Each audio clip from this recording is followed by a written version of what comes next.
Well, hello there, and welcome back to the Expressions of Destiny podcast, where faith, leadership, and purpose align. I'm Jen, and I'm truly grateful that you're here with me today. Before we jump in, I just want to say this. If you've been carrying something heavy, if you've been trying to hold yourself together in spaces that feel complicated, if you've been questioning your voice, your timing, or your discernment, this episode is for you. And I want to start with a simple thought that I've been sitting with. What you're witnessing is what happens when truth enters a system not ready to be honest with itself. Now, let me be clear. When I say a system, I'm not just talking about organizations. I'm talking about environments, culture, dynamics, relationships, communities, teams, families, even friend groups. A system can be anything that has a pattern.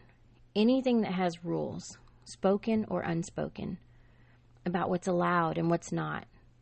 And sometimes when truth enters a room, the reaction we get isn't actually about the truth itself. It's about what the room has been trained to avoid. So today I want to talk about what it means to be a person and a leader who can carry truth with wisdom. Not harsh truth, not reckless truth, not truth as a weapon. But truth as light, truth as alignment, truth as integrity, and truth as love. And I also want to talk about what to do when your honesty doesn't get applause, when your clarity gets questioned, when your peace gets tested, and when your integrity becomes uncomfortable for other people. So let's begin here. Truth reveals what's already there. I need you to hear that. Truth will always reveal what is already there. It's not like it just appeared out of nowhere. Truth doesn't create dysfunction. Truth exposes it. Truth doesn't invent fragility, that fragile moment, the fragile person. Truth highlights it. Truth doesn't make people act weird. Truth reveals what was already unstable under the surface. And this is one of the hardest lessons for leaders and purpose-driven people. You can bring something pure into a space, and the space can still respond in a way that feels unfair, sometimes suspicious, or even hostile. And when that happens, you might be tempted to do one of two things. One, you're going to shrink. You tell yourself, maybe I shouldn't have said anything. Maybe I'm too much. Maybe I should just stay quiet. Maybe I should just keep the peace.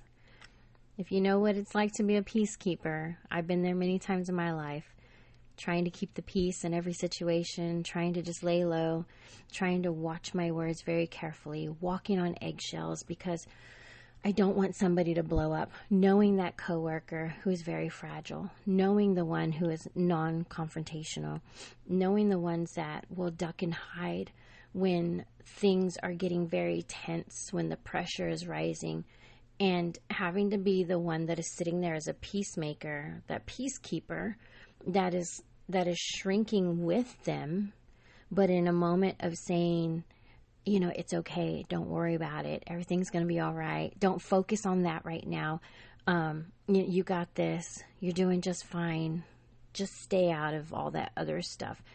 Being that one that says, okay, listen, you don't have to insert yourself in this situation. Just let it play out. Or, two, you can fight. You can start trying to prove your intentions. You can start over-explaining, over-clarifying, over-justifying, over-defending. And listen very carefully. I understand both responses. I really do. But there is a third way.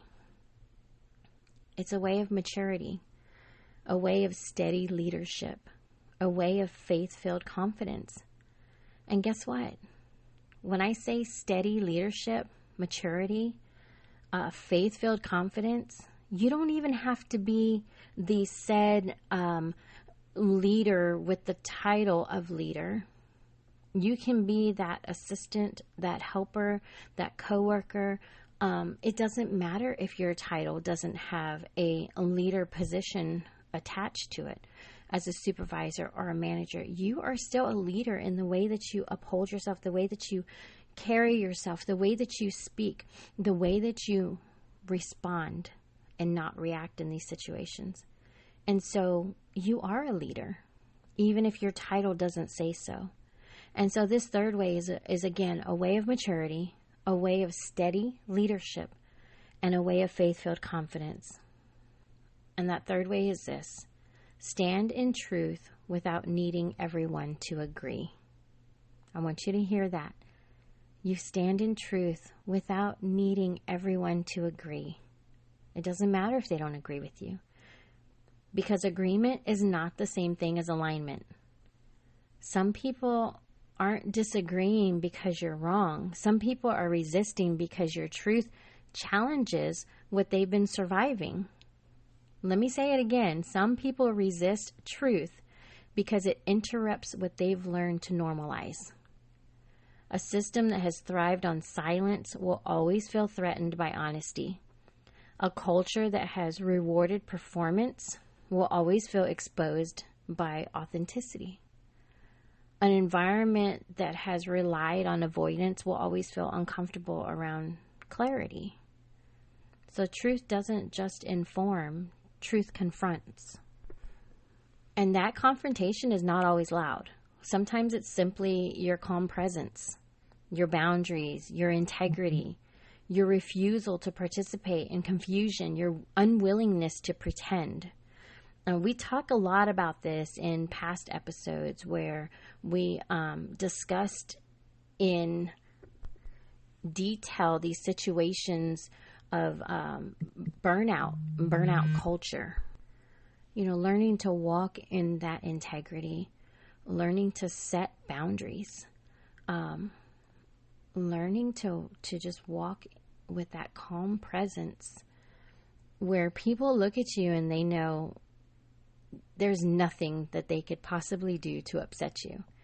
And even though you may be upset, they can't tell. I have walked this way for a very long time.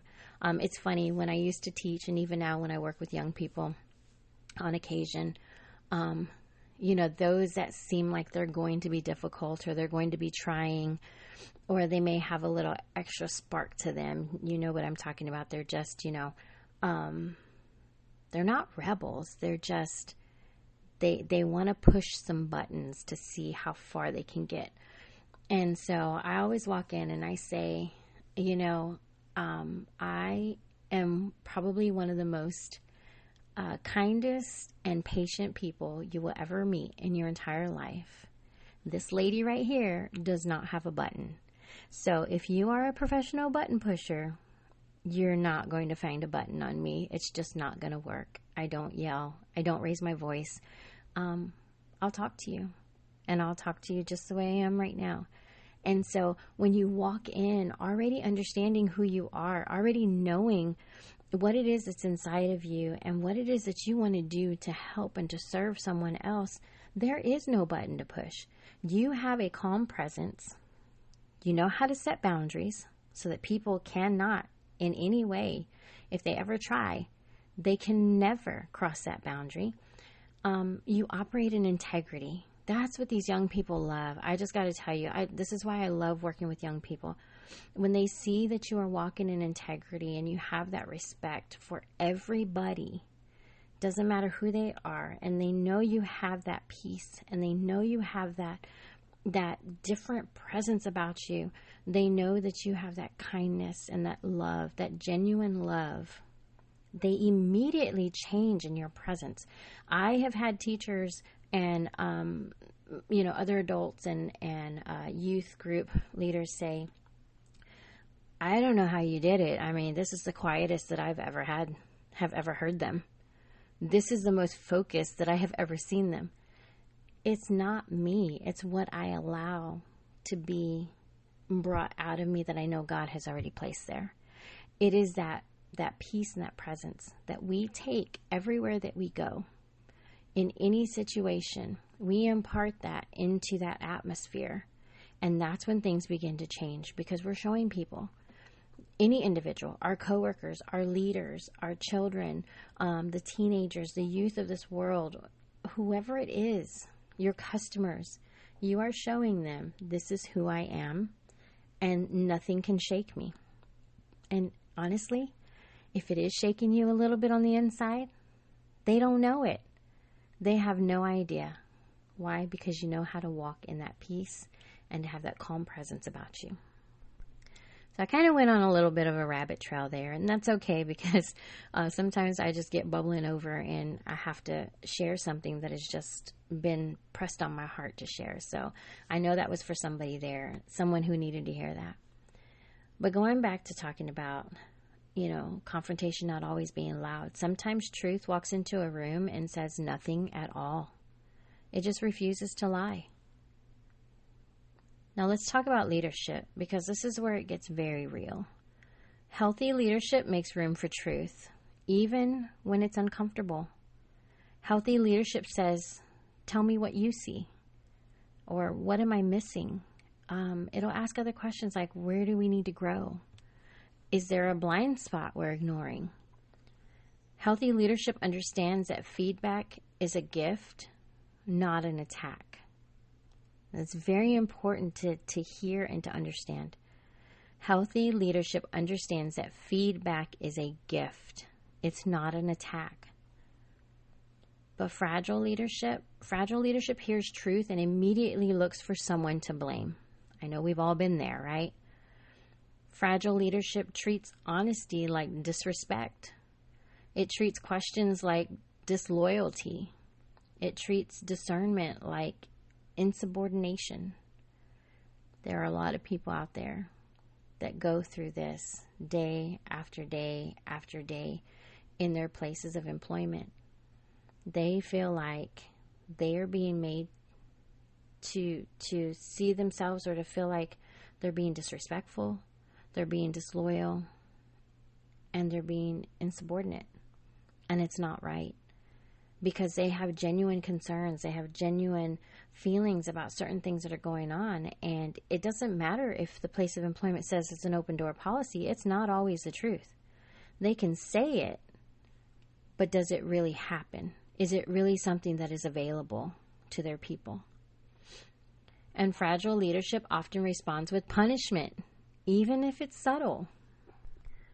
And when I say subtle, it's not always firing people, but it might be silencing them, maybe side-eyeing them, excluding them, talking around them, labeling them as difficult, making them pay emotionally for being dishonest. And if you've ever experienced that, I want to speak directly to you. You are not wrong for telling the truth in a loving way. You are not crazy for noticing patterns. You're not too sensitive for feeling what you felt. You're not too much because you needed clarity and integrity. Some of you have been carrying the weight of other people's discomfort, thinking it means you did something wrong. And I want to release you from that today. I need you to truly understand this. Sometimes the strongest evidence that you're growing is that your presence no longer fits the old environment. Sometimes the system reacts because you're not playing the role it expected you to play. Sometimes your truth is simply revealing what the system cannot survive without: control, confusion, and a lot of times silence. Now let's go deeper, because we're going to bring faith into this, right? This is what Expressions of Destiny is all about. We always walk in faith. We always speak faith. We always speak truth. So here's a truth that might shift your whole perspective, okay? God often confirms purpose through resistance. I know we want confirmation to feel like applause a lot of times. We want confirmation to feel like, yes, you're amazing. We want confirmation to look like support and celebration and easy alignment. But many times confirmation looks like pressure, because pressure reveals what you're carrying. And if you're walking in purpose, you will eventually stand in spaces that don't know what to do with you. That is a powerful statement. When you are walking in purpose, and if you've been listening to our podcast for a while now, you know that purpose is one of the main things that we talk about. So I need you to understand, when you are walking in purpose, you will eventually stand in spaces that don't know what to do with you. I will even throw the word in anymore. That don't know what to do with you anymore. Your integrity will confuse people who benefit from ambiguity. Your peace will irritate people who thrive on chaos. Your boundaries will offend people who are used to your compliance. But that doesn't mean that you're wrong. It might mean that you're finally free. Now, I want to offer a question, a leadership question, and a heart question. When truth enters the room, what happens next? Do people get curious or defensive? Do leaders listen or do they punish? Do systems reflect or do they react? Do relationships make room for growth or do they demand comfort? And here's a deeper question. When truth enters the room, what happens in you? Do you get grounded or anxious? Do you stay calm or do you scramble to prove yourself? Do you listen to God or do you listen to fear? Because sometimes we're asking, what are they reacting to, or why are they reacting like that? And God is gently asking us, can you remain steady anyway? Can you stay honest without becoming harsh? Can you stay loving without becoming silent? Can you stay clear without becoming cruel? Or can you stay peaceful without needing permission? This is leadership. This is maturity, and this is spiritual strength. Now, I want to give you something practical. If you are walking through a season where truth has entered a system, and you can feel the room shifting, here are 3 things I want you to remember. Number 1, don't over-explain what God already made clear.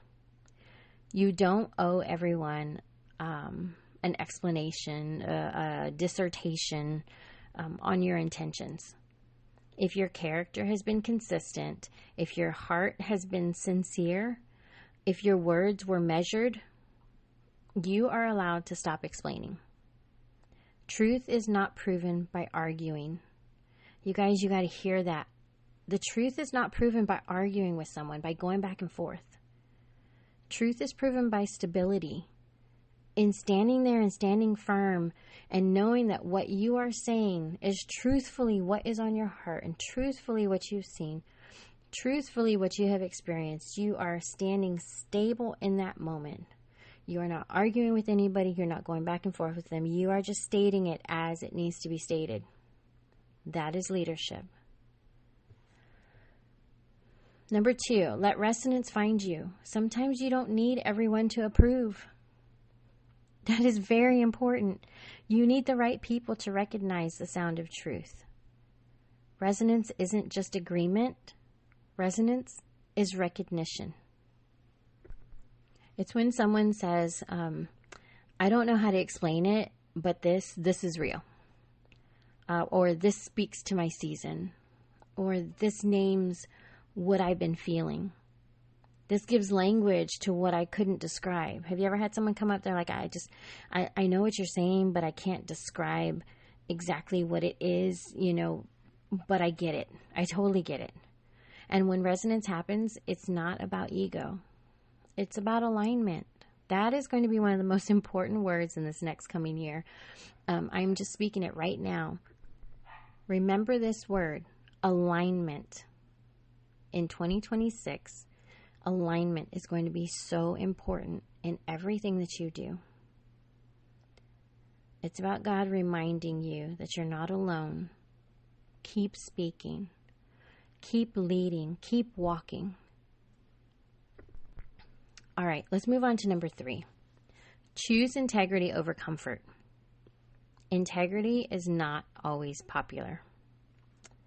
Integrity isn't loud, but it's costly sometimes. Integrity might mean you're not invited into certain rooms anymore because you can't pretend.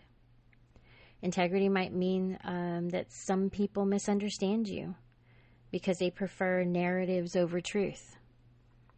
Integrity might mean you lose access, but guess what? You gain peace. And let me tell you something as your friend today. Peace is not a small reward.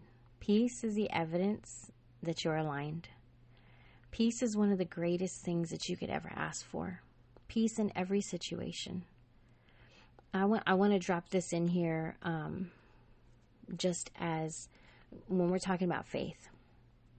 Peace is that moment where, you're looking at your life and you think, and this is just a scenario that I'm sure a lot of people go through, but you're looking at your life and you think, oh my goodness, I only have this amount in my bank account. I have all of these bills that I need to pay. I have all these other responsibilities. I have my children to take care of. I have to make sure that the car payment, the car note is made. My mortgage just went up. My rent just went up. How am I going to survive? I don't know what to do. Peace is being able to walk to the Father and open your hands and say, Lord, I can't do this on my own. I can't possibly manage all of these things. There's not enough. But God, I know that you provide everything that I need. You are my Jehovah Jireh, my provider. And so, God, I place it all in your hands, and I know, Father, that you are going to take care of these things. It is no longer my worry or concern. I've given it to you, and it is your responsibility, Father, to take care of me, and I know you will because you love me. And we're able to walk away with so much peace that has just dropped down on us, knowing that our Daddy in heaven has got everything that we need, and we're no longer worried about it. And you walk away with complete, total peace. That is what you want in every situation in your life, and that is why it applies so much to what we're talking about today. Now, I want to talk to the listener who feels tired of being the honest one. If you've been the person who carries truth in environments that prefer performance, I want to remind you, God sees you. If you've been the one who's tried to bring clarity in a culture that thrives on confusion, God sees you. If you've been the one who asked the hard question, even when it cost you, God sees you. And I believe this, that truth handled with humility will always lead you to the right place, eventually. It may not be today, might not be immediate, it may not be easy, but it will be right. Because God honors integrity. And He is not building your life on comfort. He's building your life on purpose. I need y'all to understand that. I come from a culture recently that all of this happened. And one of these days I'll be able to tell my story. But with integrity, I don't. Out of respect for the organization that this took place in, because I know that God will begin to shift. I know that God has already begun to shift. And I know that I am exactly where I'm telling you will be led to in this moment. If I was not honest, if I had not said what needed to be said, if I had not walked away with peace and integrity and love for that place, I wouldn't be where I am today. And so I say it again, truth handled with humility will always lead you to the right place. Eventually, you will get there. You will get to that place. So let's close with this. Truth doesn't need to be loud to be powerful. Truth doesn't need to be aggressive to be strong. Truth doesn't need to be cruel to be clear. Truth simply needs to be steady. And if you are the one carrying truth in this season, I pray you carry it with wisdom, with love, and with courage. I truly pray that you don't shrink. I pray that you don't scramble, and I pray that you don't become harsh, but I pray you become steady. And I pray that God surrounds you with people and places that can receive honesty without punishment, that can grow, and that can lead with integrity. Because healthy spaces do exist. Safe people do exist. Mature leadership does exist. And if you don't see it yet, it might be because you're being called to build it. Understand that as I say it with all of my heart. You may not see it yet because you may be the one who's being called to build it. So I want to leave you with that tonight. And I want to say, I hope that you heard my heart in everything that was shared in this episode. Thank you for spending this time with me on the Expressions of Destiny podcast. And if today's episode encouraged you, share it with someone who might need it also. And be sure to subscribe so that you don't miss future conversations. So until next time, keep living with intention, leading with faith, and walking boldly in purpose. I'll talk to you soon. God bless.